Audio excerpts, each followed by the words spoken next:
보시기 바랍니다. 다른 말씀 없으시면 성경 말씀 봅시다. 성경 말씀은 출애굽기 14장 10절에서 12절 말씀 제가 읽겠습니다. 바로가 가까이 올 때에 이스라엘 자손이 눈을 들어 본즉 애굽 사람들이 자기들 뒤에 이른지라. 이스라엘 자손이 심히 두려워하여 여호와께 부르짖고 그들이 또 모세에게 이르되 애굽에 매장지가 없어서 당신이 우리를 이끌어내어 이 광야에서 죽게 하느냐. 어찌하여 당신이 우리를 애굽에서 이끌어내어 우리에게 이같이 하느냐. 우리가 애굽에서 당신에게 이른 말이 이것이 아니냐. 이르기를 우리를 내버려 두라. 우리가 애굽 사람들을 섬길 것이라 하지 아니하더냐. 애굽 사람을 섬기는 것이 광야에서 죽는 것보다 낫겠노라. 아멘. 찬송가 426장 같이 부릅시다.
오늘은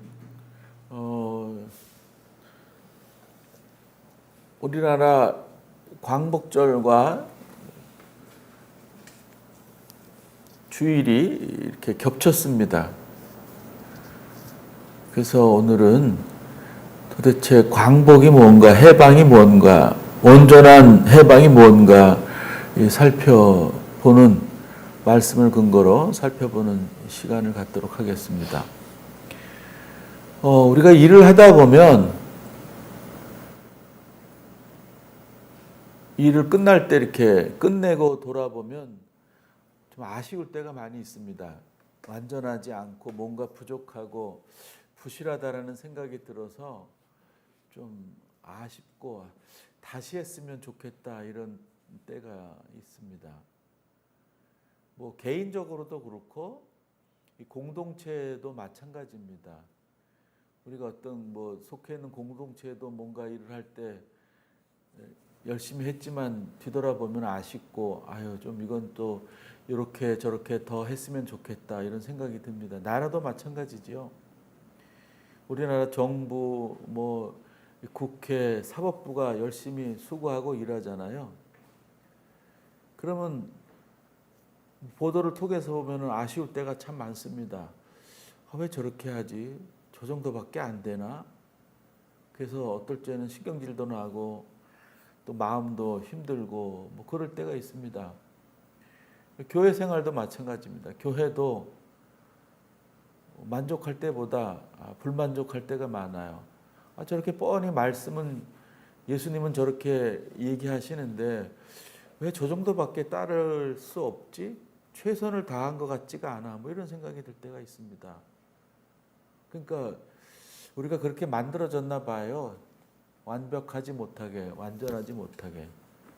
그런데 이 불성실해서 완전하지 못한 거하고 내가 최선을 다하지만 힘에 붙여서 잘 못한 거하고는 개념이 다르거든요. 전자는 문제가 많은 거죠. 게으르고 성실하지 못해서 많은 부족함이 보이는 거는 우리 탓이죠. 우리 탓.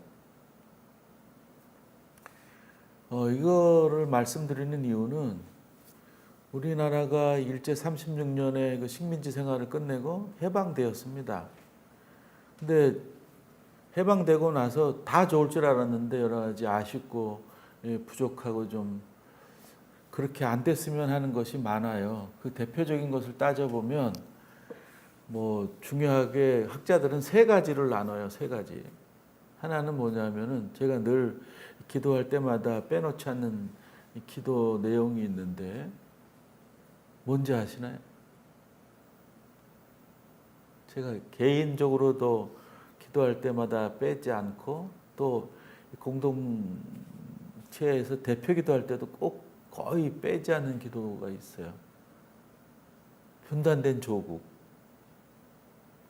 이 해방 후에 가장 큰 문제가 아쉽고 부족한 게 우리 민족이 우리 나라가 배제된 채 강대국에 의해서 분단된 거예요. 뭐 아시겠지만은 이 분단이 주는 피해, 손해는 이루 말할 수가 없어요. 80년대 초에 이산가족 찾기 운동이 있었잖아요.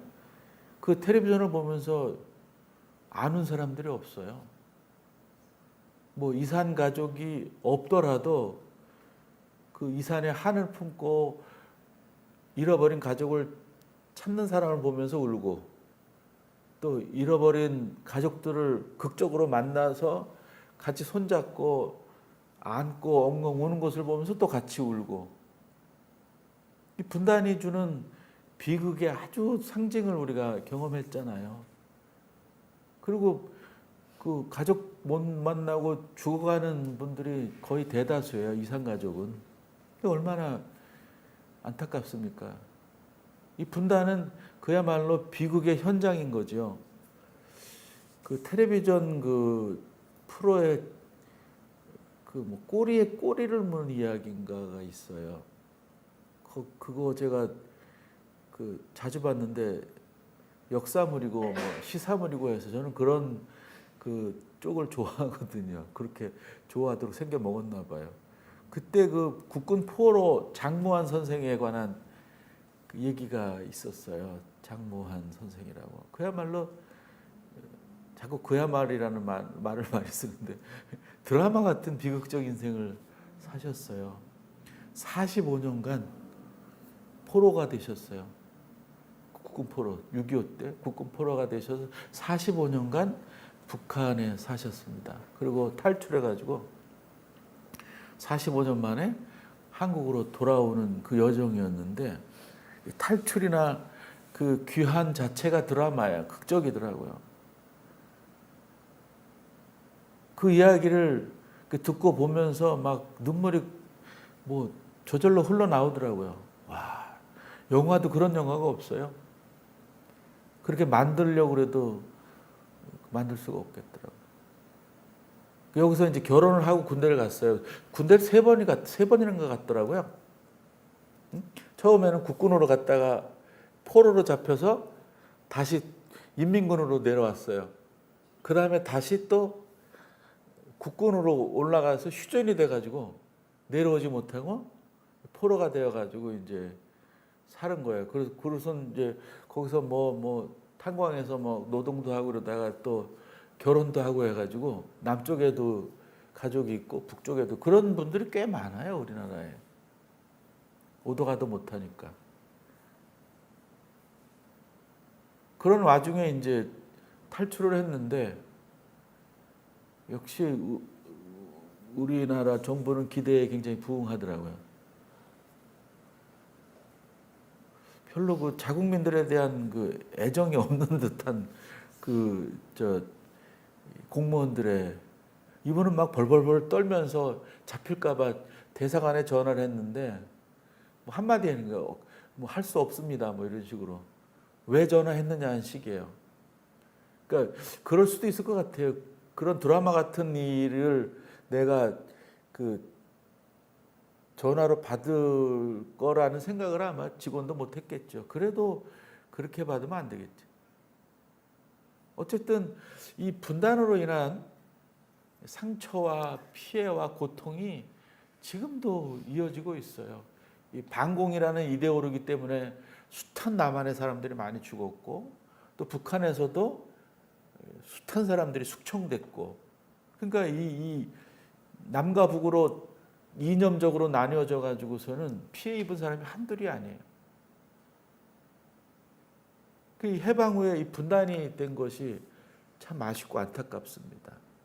그다음에 두 번째로, 해방이 됐지만 일제 잔재가 그대로 남아 있어요. 지금까지도. 그러니까 다시 말하면 일제 잔재를 청산하지 못한 것이 굉장히 아쉽고 안타까운 일이에요. 일제의 앞잡이, 일제에 부역한 사람들이 해방 후에도 처벌받지 않고, 거의 처벌받지 않고 계속 본인들이 기득권을 누려왔다라는 게 굉장히 아쉬운 거예요.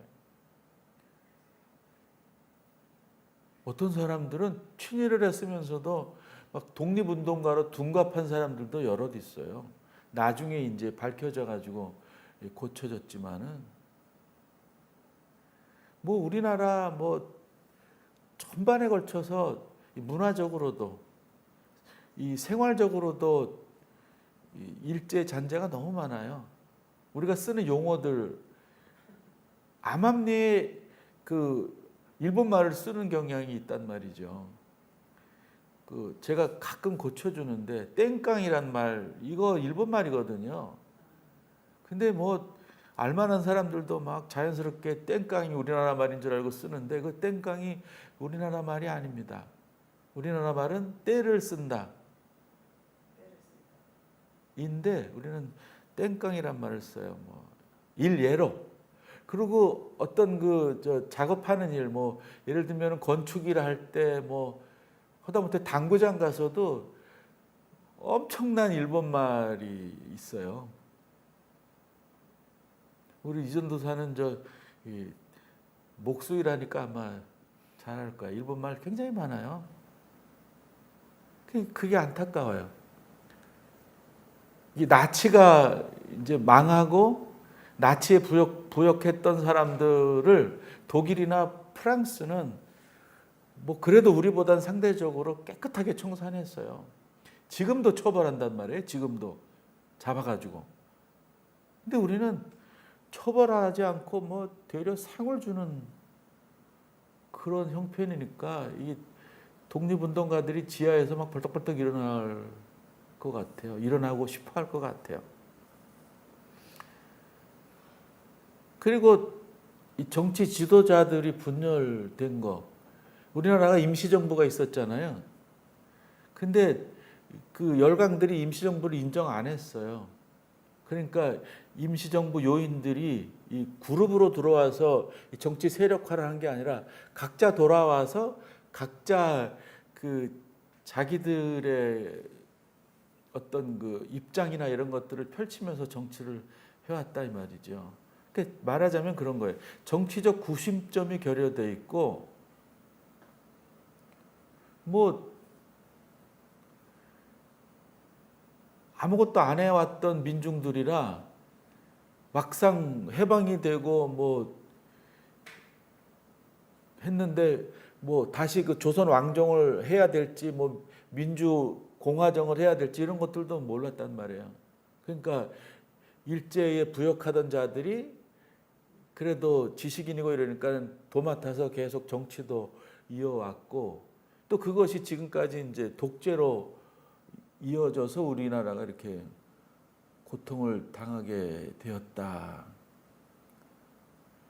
여기서 제가 초점을 맞추는 것은 온전한 해방을 위해서는 아쉬운 게 덜 해야 되는데 우리 너무 아쉬운 게 많은 거예요. 다시 말하면 과거 청산을 제대로 하지 못했다라는 거예요. 청산이란 말이 뭐 그냥 다 갈아서 엎으라는 것이 아니라 그래도 죄 지은 사람은 적절한 벌을 받고 다시 그 새 사람이 되어서 그 공동체에 참여하면 되거든요. 근데 벌을 안 주고 더 상을 주는 더 큰 자리를 주어서 더 해먹게 하는 이런 상태가 되었기 때문에 문제다 이 말입니다.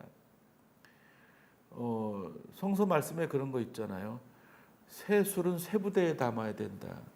근데 우리는 지금까지 새 술인데 해방된 나라인데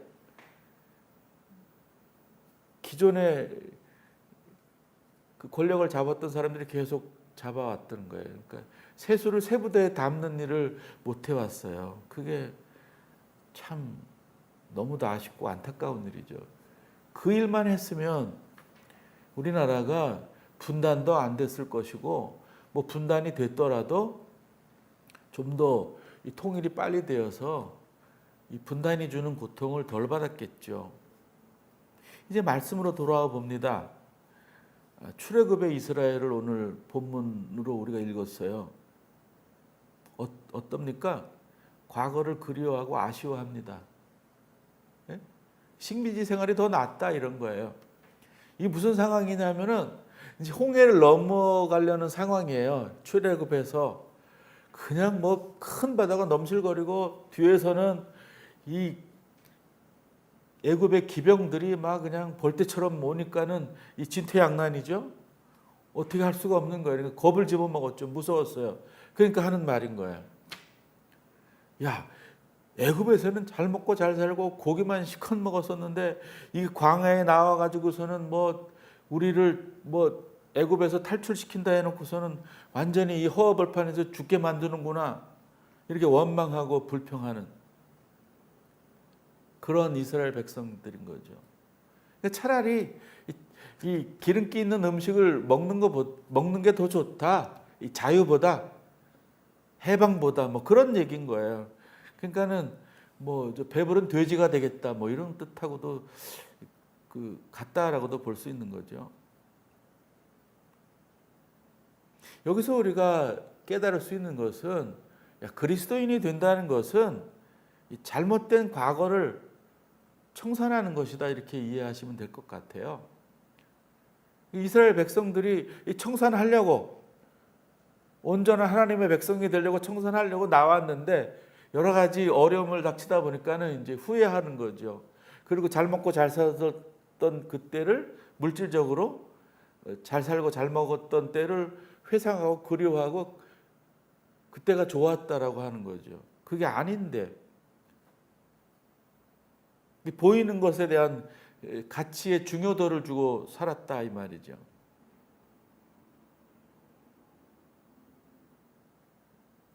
그리스도인들 중에서도 그렇게 사는 사람들이 많이 있죠. 이게 다른 말로 말하면 신학적으로 말하면 이게 회개고 개종인 거예요. 회개. 이 변형된 존재로서의 삶을 사는 것이 그 광야에서의 그 힘들지만 홍해를 넘는 그런 삶인데 그런 걸 못하는 거죠. 그러니까 세상적인 가치관의 변화, 삶의 목적과 목표의 변화가 동반이 돼야 되는데 그렇지 않고 힘드니까 지금 당장 어려우니까 지금 당장 박해가 오고 지금 당장 뭐 못 살겠으니까 생각을 바꾸는 거죠. 부활하시기 전 예수님을 따랐던 제자들의 모습이 똑같은 거예요. 뭐 한 자리 해 먹으려고, 예수님이 능력이 많으시니까, 예수님이 엄청난 일을 벌일 만한 분이라고 믿으니까 그렇게 따라다녔던 거예요. 굉장히 이기적인 생각을 가지고 예수님을 따랐죠. 권력을 탐하는 제자들이 되었다 이 말입니다. 이제 그러던 제자들이 부활하신 예수님을 만나고 확 변형이 되었어요. 그게 굉장히 중요해요. 변형된 삶. 복음에 집중하는 사람들이 되었어요. 물질적 차원의 가치관에서 벗어났어요. 삶의 목적을 바꿨어요. 예수님의 삶을 정말 몸소 따르려는 그런 태도로 바뀌었습니다. 그렇게 우리가 과거에 목적하던 바의 삶에서 바뀌지 않으면 우리가 그리스도인이라고 뭐 명명은 되지만 그리스도인이 아닌 이름만 그리스도인인 삶을 살 수밖에 없는 거예요. 이름만 달라졌지 늘 죄의 노예로 살아갈 수밖에 없고, 진정한 자유와 복음이 주는, 예수 그리스도가 주는 진정한 자유와 행복을 누릴 수가 없는 거죠. 어떤 사람들은요, 믿지 않을 때보다 더 악화되는 사람들도 있어요. 본인은 굉장히 그 믿음이 좋다고 자부하는데도 평가해 볼 때 수준이 아주 떨어지는 분들이 많다 이 말입니다. 이게 무슨 말씀이냐 하면은 믿지 않을 때보다도 더 보이는 물질에 집착하는 그리스도인들이 많아요.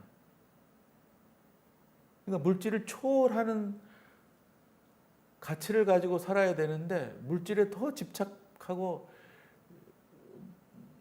애착하는 그런 사람들이 있어요. 그거는 자꾸 기독교를 일반 종교화시키는 생활을, 신앙생활을 해서 그런 거예요. 자꾸 현실 생활을 물질적 차원에서 개선시키는 수준의 종교로 전락을 시켜서, 그게 아닌데, 뭐 늘 얘기를 하잖아요. 제가 기독교라는 종교는, 기독교는 예수님을 믿는다는 것은 물질적으로 이렇게 뭐 개선이 되는, 현실 생활이 개선이 되는 것과는 별로 관계가 없어요. 그리고 그것에 대한 관심을 가져서는 안 돼요. 건강하든 건강치 않든, 물질이 많든 적든, 이거에 대한 관심을 뛰어넘는 신앙이 바로 기독교 신앙인 것인데, 오늘 그 본문 말씀에 이스라엘 백성들 보잖아요. 이 피부적으로 막 힘드니까, 왜 우리를 끌고 나왔니? 이렇게 고생실 것이면서 우리는 뭐 더 잘 먹고 잘 살 줄 알았어. 이런 개념이 있는 거잖아요. 근데 아닌 거예요. 그러니까 어떤 면에서 기독교의 본질을 알았다면, 그리고 또 그 안 본질을 우리가 그대로 많은 사람들에게 전파했다면, 이렇게 기독교인이 뭐 교회에 많을 수는 저는 없다고 생각해요. 기독교를 믿으면 뭔가 좋은 일이 생길 거야.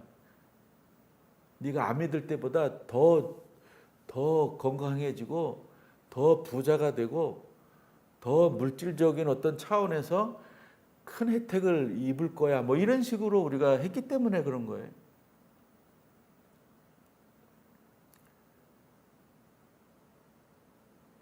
지난번에 올림픽 끝났잖아요. 그렇게 기도들 많이 하더라고요. 우리나라 선수가 입상하도록 금메달 따도록 그런 거는 기도할 근거가 없는 거예요. 이렇게 지난주에 저 바울의 기도 우리가 생각해 봤잖아요. 기억 안 나실 수도 있어요. 왜냐하면 설교는 돌아서면 잊어버려야 되는 거니까. 그래야 여러분들이 건강한 분들이 자꾸 생각하고 고민하면 머리가 아픈 분들이. 지난주에 제가 안 했나? 제가 이상하네. 안 한 것 같다. 다음에 설교할 거를 내가 생각했나 봐 지금. 그 바울의 기도를 가만히 보면 물질적인 차원의 기도를 안 해요. 뭐 물질이 풍요하게 해주세요. 예?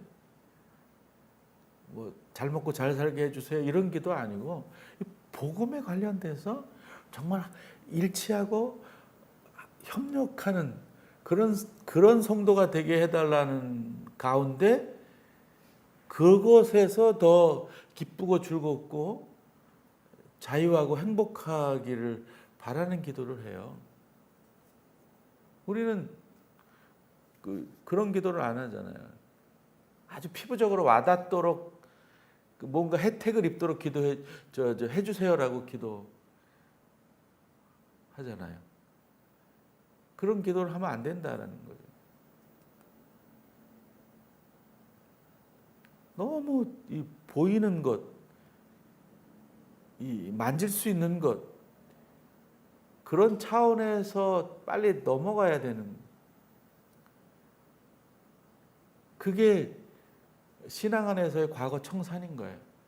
그게 아까 말씀드렸던 그 청산하지 못한 것, 분단된 것, 일제의 잔재가 남아있는 것, 그런 것에서 넘어가는 것, 온전한 해방을 누리는 거예요. 초연하다라는 거 있죠. 초연하다. 마음이 부안해동하지 않는 거예요. 우리는 막 사촌이 땅 사면 배 아프다 그러잖아요. 일반적으로는. 근데 기독교인들도 사촌이 땅 사면 배 아픈 사람들이 많아요. 부럽고 왜 나만 이렇게 안 되나 이런 식의. 만약에 그런 마음이 있다 그러면은 이 과거 청산을 해야 되는, 내가 조금 기독교인으로서 좀 부실하다라는 생각을 하고 마음을 고쳐 먹어야 되는. 부러우면 지는 거다 이런 말 있잖아요. 부러우면 내가 과거 청산을 못했구나라고 생각하는 사람들이 돼야 되는 거예요. 부러워하면 안 돼요. 아니, 다시 말씀드리면 부러워하는 마음이 생기면 내가 신앙이 고장났구나. 내가 하나님과 더 가깝게 친밀하고 말씀 속에서의 깊은 교제가 필요하구나. 이걸 느끼셔야 되는데 우리는 하나님을 원망하잖아요. 왜 나는 남들이 잘된 거를 부러워만 해야 됩니까? 나도 남들이 부러워할 만한 것들을 좀 해주세요. 이렇게 하시는 분들이 많은데 그거는 썩 좋은 기독교 신앙은 아니에요. 아까 말씀드린 대로 부러운 마음이 생기면 내가 신앙이 잘못됐구나 라고 깨닫는 게 아름다운 기독교 신앙이라는 거 우리가 기억해야 될 줄 압니다. 그래서 이번 한 주는 한 주만이 아니라 계속해서 그런 고민과 생각을 좀 하며 살았으면 좋겠습니다. 지금 내가 그리고 우리 공동체가 청산해야 될 과거는 뭔가? 내가 집착하는 게 뭔가? 이런 것들을 좀 생각해 보고 그것들을 멀리 하려는 애씀을 우리가 노력을 해야 되겠다 싶습니다. 구체적으로 내가 그만둬야 될 생각이 뭔가? 습관이 뭔가? 내가 지향하는 바가 뭔가라고 좀 고민하면서 그것들을 좀 멀리 하려고 애를 쓰는 성도가 될 때 온전한 해방을 얻은 그리스도의 피로 구원을 받은 성도의 삶을 살 수 있다라는 걸 우리가 기억하면 좋겠습니다. 우리는 틀림없이 온전한 해방을 누리는 그리스도 안에서 자유하는 성도가 될 수 있습니다. 우리 힘으로는 안 돼요. 우리의 마음을 활짝 열고 성령 하나님께서 함께 해주시고 도와주실 것이다라고 믿으면 충분히 우리가 할 수 있는 것입니다. 오늘 76주년 해방주일에 주시는 이 말씀을 잘 기억하면서 진정한 해방과 자유를 누리는 성도가 되기를 기원합니다. 기도합시다. 자비하신 주님, 오늘 우리나라 해방된 날, 주일날 그리스도인으로서의 온전한 해방이 무엇인지 다시 한번 상기시켜 주시니 감사합니다. 우리들이 예수 믿기 전에 과거에 머물러 있는 것이 무엇인지 잘 깨달아 알게 하시고 그것을 청산해서 온전한 성도의 삶을, 거룩한 삶을 살 수 있도록 성령 하나님 도와주시옵소서. 우리 스스로는 할 수 없사오니 성령께서 인도하시고 성령께서 강한 능력으로 함께 해주셔서 온전한 해방을 누리는 성도가 되게끔 하여 주시옵소서. 주 예수 그리스도의 이름으로 기도하옵나이다. 아멘. 다 같이